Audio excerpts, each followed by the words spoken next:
Hello, friends. Welcome to our initiative of daily PT pointers, in which we will discuss important headlines of the day in brief, keeping in mind prelims 2024.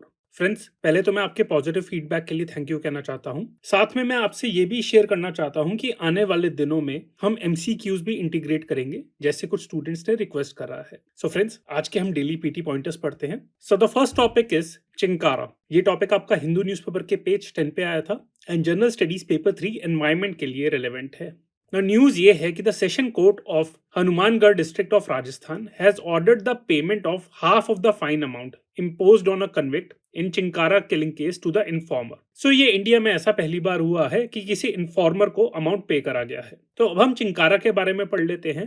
Common name इनका Indian गेजेल भी है and इनका जो scientific name है वो है गेजेला बेनेती। इनके अगर हम डिस्ट्रीब्यूशन के बारे में बात करें so they are native to Iran, Afghanistan, Pakistan and India. But जो इनकी मेजॉरिटी ऑफ द पॉपुलेशन है वो वेस्टर्न इंडिया में जो थार डेजर्ट है वहां पे मिलती है। इनफैक्ट राजस्थान का ये स्टेट एनिमल है और कर्नाटका में एक वाइल्ड लाइफ सेंचुरी है यदाली चिंकारा वाइल्ड लाइफ सेंचुरी, जो डेजिग्नेटेड है फॉर द प्रोटेक्शन ऑफ चिंकारास। तो कंफ्यूज मत हो जाना कि यदाली चिंकारा वाइल्ड लाइफ सेंचुरी आपकी राजस्थान में या कर्नाटका में है, वो कर्नाटका में है। अगर हम इसका स्टेटस देखें सो IUCN रेड लिस्ट में ये लीस्ट कंसर्न्ड डेजिग्नेटेड है और साइट्स में ये अपेंडिक्स 3 में लिस्टेड है। That is trade is allowed only on presentation of the appropriate permits. अगर हम कॉन्स्टिट्यूशन की बात करें तो आर्टिकल 51A क्लॉज जी कहता है कि protection of wild life and having compassion for living creatures is a fundamental duty. In fact, Section 55C of the Wildlife Protection Act of India of 1972 empowers the court to take cognizance of an offence on the complaint of a private person. Friends, next topic है हमारा International Court of Justice. ये topic आपका Hindu newspaper के page 13 पे आया था and general studies paper 2 international के लिए रेलेवेंट है। Now United Kingdom, Canada, Sweden, Ukraine have decided to take Iran to ICJ एक प्लेन के ऊपर जब उन्होंने शॉट डाउन कर दिया था उस कंटेक्स्ट में। तो मैंने सोचा आपको ICJ और साथ में how it is different from ICC तो दोनों एक साथ डिस्कस कर लेता हूँ। ICJ stands for international Court of justice and ICC stands for international criminal court. अब इन दोनों ऑर्गेनाइजेशन का यूनाइटेड नेशन के साथ रिलेशन क्या है? ICC is not a UN organisation but उसका एक कॉपरेशन एग्रीमेंट है with United Nation. But ICJ जो है that is one of the 6 principal organs of United Nation. Source of authority के बारे में बात करें so ICC derives its authority from the Rome statute but ICJ derives its authority from the UN Charter and the Statute of the ICJ। Membership के बारे में बात करें तो ICC की मेंबरशिप है 123 मेंबर स्टेट्स। इंडिया हो गया, चाइना हो गया, यूनाइटेड स्टेट्स हो गए, they are not member of ICC।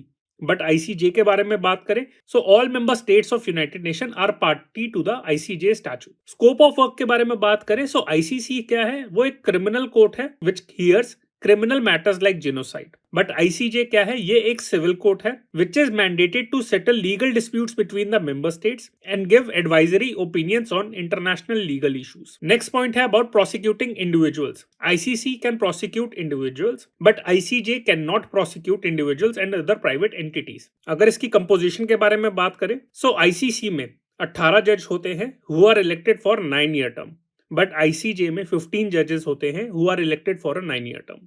और फंडिंग के बारे में बात करें so ICC is funded by state parties to the Rome statute and voluntary contribution from United Nation government and other individual corporations. But ICJ है वो fully funded by United Nations है। So friends, ये आपके differences हैं between ICJ and ICC। Next topic है हमारा OPEC and OPEC plus. ये topic आपका ऑल इंडिया रेडियो में आया था and general studies paper 2 international के लिए रेलेवेंट है। नाउ UAE के जो एनर्जी मिनिस्टर है he announced no further voluntary OPEC plus oil production cuts. तो OPEC और OPEC प्लस है क्या? OPEC stands for organization of the petroleum exporting countries. ये एक इंटरनेशनल ऑर्गेनाइजेशन है which was established in 1960 at the Baghdad conference by 5 countries Saudi Arabia, Iran, Venezuela, Kuwait and Iraq. पर presently इसमें 13 countries हैं जो हैं Algeria, Angola, Congo, Equatorial Guinea, Gabon, Iran, Iraq, Kuwait, Libya, Nigeria, Saudi Arabia, UAE and Venezuela. इसकी सबसे interesting fact ये है कि ऑस्ट्रिया में ये हेडक्वार्टर्ड है in Vienna but Austria OPEC का मेंबर नहीं है। तो ये बहुत एक इंटरेस्टिंग पॉइंट है, आप ध्यान रखना। और ऑब्जेक्टिव यही है कि पेट्रोलियम की डिमांड एंड सप्लाई पे अपनी पॉलिसीज को कोऑर्डिनेट करना। बट आप देख सकते हैं कि और भी काफी सारी कंट्रीज इसका मेंबर नहीं है, तो उनके साथ कोऑर्डिनेशन के लिए ओपेक प्लस ऑर्गेनाइजेशन फॉर्म करी गई थी। सो ओपेक प्लस में आपके 23 मेंबर्स हैं, जिसमें ओपेक के 13 मेंबर्स तो हैं, साथ में 10 other major oil producing countries हैं, जैसे कि Russia, Kazakhstan, Azerbaijan, Brunei, Bahrain, Mexico, Oman, South Sudan, Sudan and Malaysia. OPEC plus जो थी that was formed in 2016 after the adoption of the Algiers accord by OPEC countries in 2016 and signing of the Vienna Agreement in November 2016 between OPEC and other major oil exporting countries. जो OPEC and OPEC Plus है, they control about 35% and 45% of the global oil supply respectively. वैसे तो कोई leader नहीं है, पर de facto leader Saudi Arabia को माना जाता है। नेक्स्ट टॉपिक है हमारा जेंडर इन फिजिक्स मीट के बारे में, जो मुंबई में होने वाली है। ये टॉपिक आपका हिंदू न्यूज़पेपर के पेज 12 पे आया था, and general studies paper 3 science and general studies paper 2 society women in science के लिए रेलेवेंट है ना। न्यूज ये है कि the 8th edition of the international conference on women in physics will be held for the first time in India in July, और India में ये मुंबई में इवेंट आपकी ऑर्गेनाइज होगी। This conference is an event of the international union of pure and applied physics, जो Italy में based है आपकी। This international conference on women in physics was first held in 2002 in France to address the gender imbalance in physics. It is jointly organized by Gender in Physics Working Group of the Indian Physics Association and the Tata Institute of Fundamental Research Mumbai, जो ये conference आपके India में होने वाली है। Next topic है हमारा launch vehicle mark 3। तो न्यूज ये है कि Chandrayaan 3 has been integrated with the launch vehicle LVM-3। ये टॉपिक आपका हिंदू न्यूज़पेपर के पेज 12 पे आया था and general studies paper 3 science के लिए रेलेवेंट है। तो चंद्रयान 3 के बारे में जब वो लॉन्च होगा आपका होपफुली जुलाई 13 को, तब उसके बारे में डिटेल में बात करेंगे। आज LVM-3 के बारे में थोड़ा पढ़ लेते हैं। So launch vehicle mark 3 was previously referred to as the GSLV Mark 3, that is Geosynchronous Satellite Launch Vehicle Mark 3. But अक्टूबर 2022 में, यानी कि पिछले साल, ISRO decided to change the name of GSLV Mark 3 to LVM-3 after the successful launch of LVM-3 M2 mission. और name change इसलिए करा गया है to remove any ambiguity on the ability of the vehicle to put payloads in a particular orbit. So LVM-3 के features के बारे में बात करें, so it is a 3-stage medium lift launch vehicle developed by ISRO and it has a lift off mass of 640 tons. इसके अगर previous mission के बारे में बात करें तो 2019 में इसने चंद्रयान 2 मिशन लॉन्च करा था, एंड जो गगनयान मिशन है वो भी LVM-3 रॉकेट पर ही लॉन्च करा जाएगा। फिर एक मेजर न्यूज है आज की, वो है डेटा प्रोटेक्शन बिल। ये टॉपिक हिंदू न्यूज़पेपर के पेज 10 पे आया था and general studies paper 3 science के लिए या फिर journal studies paper 2 polity and governance के लिए रेलेवेंट है। न्यूज ये है कि यूनियन कैबिनेट ने डेटा प्रोटेक्शन बिल को अप्रूव कर दिया है and now it will be introduced in the upcoming monsoon session of parliament. इसके फीचर्स के बारे में बात करें, so this bill specifies norms on management of personal data of Indian residents and this bill states that it requires explicit consent from people whose data is collected and used. मतलब अगर आपका data हम use कर रहे हैं तो उसका explicit consent में से लिया जाएगा कि हम आपका डेटा यूज कर रहे हैं। जो बिल के जो मेजर फीचर्स हैं that are drawn from the European Union law by the name of general data protection regulation, and ये बिल आपका 23 इंस्टेंसेस लिस्ट आउट करता है in which taking consent for recording data is not possible. Under this bill people can complain to a data protection board, जो government of India constitute करेगा, if the personal data has been used without their consent. जैसे आपका personal data हो गया, mobile number हो गया, आधार detail हो गई। एंड ये बिल आपका ड्राफ्ट बिल काफी सालों से बन रहा है, इसके बारे में काफी डिबेट हो चुका है, एंड पुत्तासामी जजमेंट में सुप्रीम कोर्ट ने जब राइट टू प्रिवेसी को एक फंडामेंटल राइट डिक्लेयर करा था under article 21 that is right to life, तो उसके बाद से काफी डिमांड हुई कि ऐसा डेटा प्रोटेक्शन बिल होना चाहिए। साथ ही में डेटा प्रोटेक्शन बिल के साथ साथ government of India is also planning to table in the parliament Indian telecom bill which will overhaul the Telegraph Act, which is presently the legal framework for telecom firms and internet service providers. Next topic है आपका PhD के related and university grants commission के related. ये topic आपका Hindu newspaper के page 1 पे आया था and general studies paper 2 education के लिए रेलेवेंट है। नाउ न्यूज ये है कि university grants commission has relaxed the criteria for appointing teachers in colleges and universities by reversing its decision to make PhD degree mandatory for hiring assistant professors।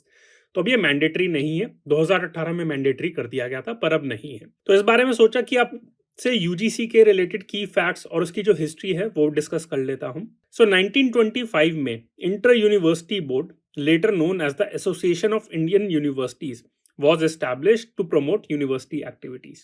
फिर 1944 में sergeant report आपकी submit हुई थी, which recommended the formation of a university grants committee, not commission, committee. And subsequently in 1945, this university grants committee was formed to oversee the works of three central universities of Aligarh, Banaras and Delhi. Post independent India के बारे में बात करें तो 1948 में university education commission was established under doctor S Radhakrishnan, और इसकी जो रिपोर्ट आई थी उसने रिकमेंड करा था reconstitution of university grants committee, जो आपकी 1945 में एस्टैब्लिश करी गई थी। फिर उसके बाद हमारे जो एजुकेशन मिनिस्टर थे Maulana Abul Kalam Azad, he formally inaugurated the university grants commission in 1953, but इस बॉडी को लीगल स्टेटस दिया गया था 1956 में, and hence University Grants Commission was formally established in 1956 as a statutory body. Next topic है हमारा रिजर्वेशन के रिलेटेड। ये टॉपिक हमारा हिंदू के पेज 6 पे आया था एडिटोरियल में, एंड ये जर्नल स्टडीज पेपर 2 पॉलिटी के लिए रेलेवेंट है। नाउ यूनाइटेड स्टेट्स का जो सुप्रीम कोर्ट है उसने वर्डिक्ट एक दी है in students for fair admission versus Harvard. ये एक लैंडमार्क वर्डिक्ट है जिसमें सुप्रीम कोर्ट ने कहा है that the race conscious admission policies at Harvard are unconstitutional. तो उसने 4 रीजंस दिए हैं कि क्यों race conscious admission policies at Harvard are unconstitutional. पहला रीजन है कि equal protection clause is colour blind, and the term equal protection means identical treatment, तो रेस बेस्ड अफर्मेटिव एक्शन इसको वायलेट करता है। Secondly, any such contravention could only be justified if the state has a compelling गोल। पर Harvard का objective है to train future leaders, जो बहुत ही एक वेग टर्म है। थर्ड, जो एफर्मेटिव एक्शन पॉलिसीज है उसमें सनसेट क्लॉज होना चाहिए, बट हार्वर्ड यूनिवर्सिटी में ऐसा कोई सनसेट क्लॉज नहीं है कि इस टाइम तक ही अफर्मेटिव पॉलिसीज होनी चाहिए। सो इस वर्डिक्ट की काफी सारी इंप्लीकेशंस हैं और यही कहा जा रहा है क्या इंडिया में भी जो रिजर्वेशन पॉलिसीज फॉलो करी जा सकती हैं, क्या उसको भी रिव्यू करना चाहिए या नहीं करना चाहिए। नेक्स्ट टॉपिक है हमारा representation of Muslim community in parliament. ये टॉपिक आपका हिंदू न्यूज़पेपर के डेटा पॉइंट में आया था पेज 7 पे, and general studies paper 2 polity and society के लिए रेलेवेंट है। नाउ जो प्यू रिसर्च सेंटर है उसने एक रिपोर्ट रिलीज करी है, तो उस रिपोर्ट में इसने कहा है कि मुस्लिम कम्युनिटी की इंडिया में जो पॉपुलेशन में शेयर है वो कॉन्स्टेंटली इंक्रीज हो रहा है। 1951 में था 10%, 2011 में था 14%, एंड अभी 2020 में 15% है। तो ओवरऑल पॉपुलेशन में तो शेयर इनका इंक्रीज हो रहा है, बट इनकी जो रिप्रेजेंटेशन है इन पार्लियामेंट वो डिक्लाइन हो रही है। इनफैक्ट इनकी रिप्रेजेंटेशन पार्लियामेंट में कभी भी 10% से ज्यादा कभी क्रॉस नहीं करी गई है, एंड पिछले 15 साल में इनकी रिप्रेजेंटेशन और कम हुई है, जैसे आप इस ग्राफ में देख सकते हैं। 8.3% एट मैक्स रही थी, बट अब अराउंड 5% ही आपका। नेक्स्ट टॉपिक है हमारा न्यूक्लियर सेफ्टी के रिलेटेड, एंड ये टॉपिक आपका हिंदू न्यूज़पेपर के पेज 8 पे आया था, and general studies paper 2 international and general studies paper 3 science के लिए रेलेवेंट है। तो न्यूज़ यही है कि एक आपका ज़ेपोरिज़िया न्यूक्लियर पावर प्लांट है जो आपका यूक्रेन में लोकेटेड है, पर रशिया ने उसको ओवरटेक कर लिया है। तो यही हो रहा है कि रशिया यूक्रेन वॉर के वजह से इस पर अटैक ना हो जाए और न्यूक्लियर डिजास्टर ना हो जाए। तो एक रिपोर्ट लिथुनिया बेस्ड एक एनजीओ है बेलोना फाउंडेशन, उन्होंने रिपोर्ट रिलीज करी है highlighting the risk face by this nuclear power plant. Zaporizhzhia nuclear power plant के ऊपर प्रीलिम्स 2023 में क्वेश्चन भी आया था, तो आया था कि लोकेशन कहाँ पे है, कहाँ पे लोकेटेड है, बट मेंस में क्वेश्चन आ सकता है न्यूक्लियर सेफ्टी और न्यूक्लियर सिक्योरिटी के ऊपर। Nuclear safety and nuclear security different है। न्यूक्लियर सेफ्टी होता है कि डिजास्टर ना हो जाए, न्यूक्लियर सिक्योरिटी होता है कि न्यूक्लियर वेपन्स ना यूज कर लें टेररिस्ट। अब इस रिएक्टर के डिजाइन के बारे में बात करें तो ये एक VVER रिएक्टर है। VVER stands for water energy reactor, मतलब रशिया में इसका कुछ और नाम है, पर उसको ट्रांसलेट करें तो उसका नाम होता है water energy reactor, that is water cooled water moderated energy reactor. ये आपका यूक्रेन में लोकेटेड है on the NIPER river, DNIEPER river. और जैसे मैंने आपको बताया था कि न्यूक्लियर सेफ्टी का टॉपिक हमने नेक्स्ट आईएएस की मंथली मैगजीन में कवर करा था मई एडिशन में, पेज 9 और पेज 10 पे आप पढ़ सकते हैं कि न्यूक्लियर सेफ्टी के बारे में कि ग्लोबल सिनेरियो क्या है, इंडियन सिनेरियो क्या है, इंडिया में एटॉमिक एनर्जी रेगुलेटरी बोर्ड है उसके बारे में पढ़ सकते हैं। नेक्स्ट टॉपिक है आपका Iran inducted in the Shanghai Cooperation Organisation. ये टॉपिक आपका हिंदू न्यूज़पेपर के पेज 8 पे आया था and general studies paper 2 IR के लिए रेलेवेंट है। सो फ्रेंड्स, पिछले 2 दिन से ये टॉपिक मैं डिस्कस कर रहा हूँ। कल डिटेल में मैंने डिस्कस करा था कि शंघाई कोऑपरेशन की जो लेटेस्ट समिट हुई थी आपकी, उसमें न्यू दिल्ली डिक्लेरेशन अडॉप्ट करा गया था, उसके क्या फीचर्स हैं। साथ में ईरान जो शंघाई कोऑपरेशन ऑर्गेनाइजेशन का मेंबर बना है, उसके क्या रीजंस हैं और क्या बेनिफिट्स हैं और क्या इम्प्लीकेशंस हो सकते हैं इंडिया के लिए। तो कल के डेली पीटी पॉइंटर्स में मैंने कवर करा था, आप वहां पे रेफर कर सकते हैं। नेक्स्ट टॉपिक है आपका ताइवान के रिलेटेड। ये टॉपिक आपका हिंदू न्यूज़पेपर के पेज 11 पे आया था and general studies paper two international के लिए रेलेवेंट है। तो हेडलाइन ये है कि in boost to the ties Taiwan will be setting up a office in Mumbai. तो ताइवान के ऊपर जो टॉपिक है वो हमने नेक्स्ट आइज की मंथली मैगजीन में डिटेल में कवर करा था अप्रैल 2023 एडिशन के पेज 12 पे। आप नेक्स्ट आइज की वेबसाइट से इस एडिशन को डाउनलोड करके पढ़ सकते हैं। उसमें जो डायमेंशंस मैंने कवर करी है कि ताइवान के बारे में, वन चाइना पॉलिसी क्या है, क्या रीजंस है उसके, कौन कौन सी कंट्रीज ताइवान को रिकॉग्नाइज करती है, इंडिया की ताइवान के रिलेटेड क्या रिलेशंस है, और वन चाइना पॉलिसी के बारे में इंडिया का क्या व्यू है, और इंडिया क्या वन चाइना पॉलिसी को इग्नोर कर सकती है फ्यूचर में या नहीं, उसके बारे में डिटेल में कवर करा एक पेज में, आप उसे रेफर कर लीजिएगा। नेक्स्ट टॉपिक है हमारा स्मार्ट बैंडेज। स्मार्टफोन्स तो हम यूज करते हैं, अब स्मार्ट बैंडेज भी आने लग गई हैं। तो ये टॉपिक आपका हिंदू न्यूज़पेपर के पेज 18 पे आया था and it is relevant for general studies paper 3 science. तो मार्च 2023 में एक स्टडी पब्लिश हुई थी which offer to help accelerate healing of chronic wounds using a wearable wireless flexible smart bandage. So this device can deliver drugs while monitoring healing status and transmitting it to a smartphone. तो इस device की functioning कैसे है उसको आप पढ़ सकते हैं इस आर्टिकल से। नेक्स्ट टॉपिक है हमारा इंडिया जापान की जो एक मैरीटाइम एक्सरसाइज है जिसका नाम है जिमिक्स। ये टॉपिक आपका ऑल इंडिया रेडियो में आया था, general studies paper two international के लिए रेलेवेंट है। तो इसमें यही है कि जिमिक्स एक्सरसाइज है जो आपकी वो इंडियन नेवी ने होस्ट करी है and it is being conducted at Visakhapatnam. ये इस एक्सरसाइज का 11th एडिशन है। तो प्रीलिम्स में क्वेश्चन आ सकता है कि जिमिक्स एक्सरसाइज किन कंट्रीज के बीच में होती है। नेक्स्ट टॉपिक है हमारा यूज ऑफ मोबाइल फोन्स, या फिर मैं कहूं कि use of excessive mobile phones. ये टॉपिक आपका ऑल इंडिया रेडियो में आता है, general studies paper 2 education and general studies paper 3 science के लिए रेलेवेंट है। नाउ नीदरलैंड गवर्नमेंट ने अनाउंस करा है कि mobile phones will be banned from classroom because वो लर्निंग कैपेबिलिटीज को डिसरप्ट करते हैं। क्योंकि स्टूडेंट्स जब क्लास में होते हैं वो आधे टाइम तो स्मार्टफोन्स में ही लगे रहते हैं, तो इससे पढ़ाई ढंग से नहीं हो पाती। इनफैक्ट यूरोपियन कंट्रीज में ये पूरा ट्रेंड चल ही रहा है। रिसेंटली फिनलैंड ने भी एक ऐसा ही डिसीजन लिया था and England and France they are also planning to take a similar decision. और नीदरलैंड्स की अगर हम ज्योग्राफी देखें तो ये एक यूरोपियन कंट्री है and it is bordered by Germany and Belgium and North Sea के साथ ये कोस्टलाइन शेयर करती है आपकी। नेक्स्ट टॉपिक है हमारा तंजानिया के रिलेटेड। ये टॉपिक आपका ऑल इंडिया रेडियो में आया and general studies paper two international के लिए रेलेवेंट है। तो न्यूज ये है कि external affairs minister of India recently reached Tanzania on a 4-day official visit. तो इंडिया अफ्रीका के रिलेशंस काफी ज्यादा इंक्रीज हो रहे हैं, स्पेशली डिफेंस रिलेशन। तो वो मैंने कुछ दिन पहले डी पीटी पॉइंटर्स में भी आपको बताया था। आज मैं तंजानिया की ज्योग्राफी एक बार डिस्कस कर लेता हूँ। तो तंजानिया जो है आपकी ईस्ट अफ्रीका में एक कंट्री है and it is located south of the equator. Mount Kilimanjaro जो अफ्रीका का हाईएस्ट माउंटेन है वो तंजानिया में लोकेटेड है। इसकी जो कैपिटल है वो है दोदोमा एंड जो लार्जेस्ट सिटी है वो आपकी दर एस सलाम। जो कोलंबो फॉल्स है that are located on the Kalambo river at the Zambian border and it is the second highest uninterrupted waterfall in Africa. तो ये जाम्बिया और Tanzania के बॉर्डर पे लोकेटेड है। अफ्रीका की जो 3 ग्रेट लेक्स हैं they are partly within Tanzania. Lake Victoria जो अफ्रीका की लार्जेस्ट लेक है, लेक तंगनिका जो अफ्रीका की डीपेस्ट लेक है, एंड लेक मलावी जो इसके साउथ में लोकेटेड है आपकी। और नेक्स्ट टॉपिक है south Asian football federation championship. ये टॉपिक आपका ऑल इंडिया रेडियो में आया था एंड स्पोर्ट्स के लिए रेलेवेंट है। प्रीलिम्स में स्पोर्ट्स रिलेटेड क्वेश्चन आ सकते हैं, तो इसे प्लीज पढ़ लीजिएगा। तो टॉपिक ये है कि India won the SAFF championship trophy for the 9th time after defeating Kuwait in the final.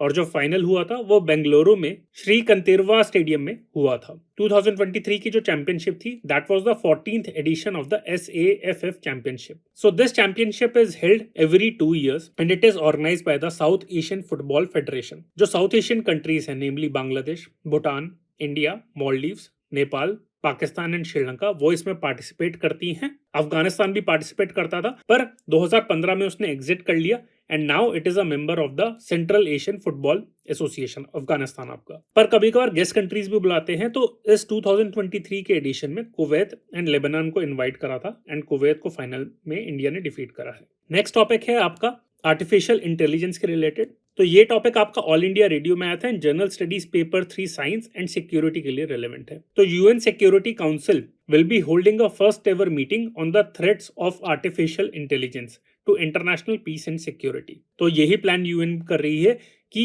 जैसे न्यूक्लियर थ्रेट को काउंटर करने के लिए इंटरनेशनल एटॉमिक एनर्जी एजेंसी उन्होंने कॉन्स्टिट्यूट करी गई है, उसी तरीके से क्या आर्टिफिशियल इंटेलिजेंस को रेगुलेट करने के लिए भी कोई बॉडी बनाए या ना बनाए। सो फ्रेंड्स, ये हमारे आज के headlines of the day and daily PT pointers थे। I hope you liked it.